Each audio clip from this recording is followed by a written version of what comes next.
Everyone, আসসালামু আলাইকুম। Welcome back to my ফারিয়াস চ্যানেল। কি অবস্থা সবাই কেমন আছেন? আশা করি সবাই অনেক ভালো আছেন। আজ হচ্ছে 10 মুহররম, আর এই দিনে হচ্ছে চট্টগ্রামে মানুষ এই খিচুড়িটা রান্না করে। অনেক ধরনের ডাল দিয়ে এই খিচুড়িটা রান্না করা হয়। চলুন তাহলে রেসিপিটা দেখে নেওয়া যাক। এখানে আমি নিয়েছি হচ্ছে মসুর ডাল, ছোলার ডাল, মুগ ডাল, ফেলনের ডাল, আর হচ্ছে লবঙ্গ, দারুচিনি, এলাচ, গোলমরিচ এইসব আর কি। এগুলো আমি তাওয়াতে কিছুক্ষণ বেজে নিয়ে 10-15 মিনিটের জন্য ভিজিয়ে রেখেছি। আর এখানে নিয়েছি হচ্ছে যে গরুর মাংসের কোয়াবটা আছে, চট্টগ্রামের ঐতিহ্যবাহী যে কোয়াবটা, সেই কোয়াবটা আমি টুকরো করে নিয়েছি।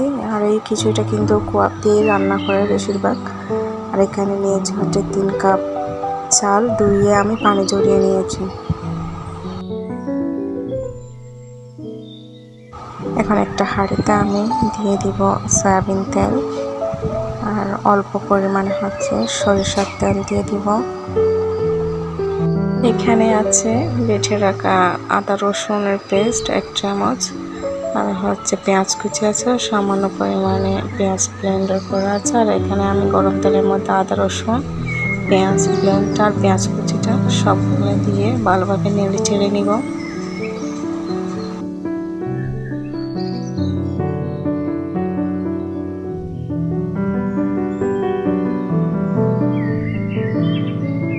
কিছুক্ষণ ভাজার পরে এখন দিয়ে দিব ভিজিয়ে রাখা যে ডালগুলো, ওইগুলো সব দিয়ে দিব।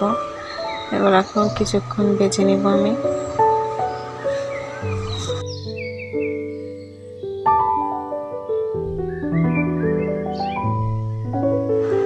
এখন দিয়ে দিচ্ছি স্বাদ মতো লবণ, 1 টেবিল চামচ হলুদ গুঁড়া, 2 টেবিল চামচ মরিচের গুঁড়া, আর 2 টেবিল চামচ ধনিয়া গুঁড়া। সব মশলা একসাথে মিশিয়ে ভালোভাবে কষিয়ে নিতে হবে, যাতে মশলার যে এক্সট্রা গন্ধটা আছে ওইটা চলে যায়। এখন সামান্য গরম পানি দিয়ে ভালোভাবে কষিয়ে নিব। কষানো হয়ে গেলে এখন একটা আলু টুকরো করে নিয়ে ওইটা দিয়ে দিব, আর মাংসের টুকরোগুলোও দিয়ে দিব। ভালোভাবে আরও একবার কষিয়ে নিব।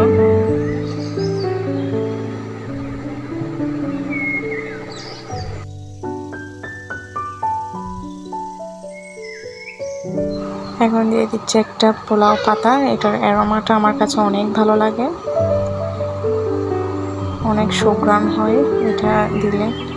এখন দিয়ে দিচ্ছি ধুয়ে রাখা চালগুলো।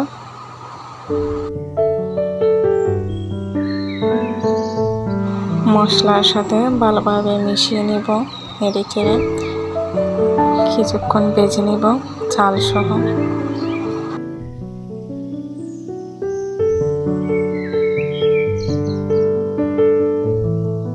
ভেজে নেওয়া হয়ে গেলে এখন আমি দিয়ে দিব ফুটন্ত গরম পানি। আবারও ভালোভাবে একটু নেড়ে চেড়ে ঢাকনা দিয়ে বলক আসা পর্যন্ত ওয়েট করব। বলক আসলে এবার একটু আমি নেড়ে ছেড়ে নেব। ভালোভাবে নেড়ে চেড়ে নিতে হবে যাতে পুড়ে না যায়, পুড়ে গেলে কিন্তু স্মেলটা ভালো আসবে না।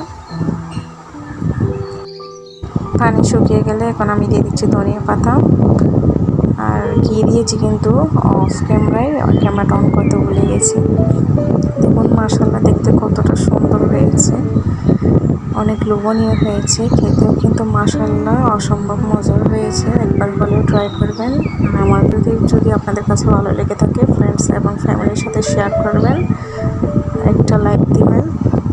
আরও নতুন নতুন ভিডিও পেতে চ্যানেলটি সাবস্ক্রাইব করে পাশে থাকবেন। সবাই ভালো থাকবেন, সুস্থ থাকবেন, আর আমার জন্য দোয়া করবেন। আজ তাহলে এই পর্যন্ত। আল্লাহ হাফেজ।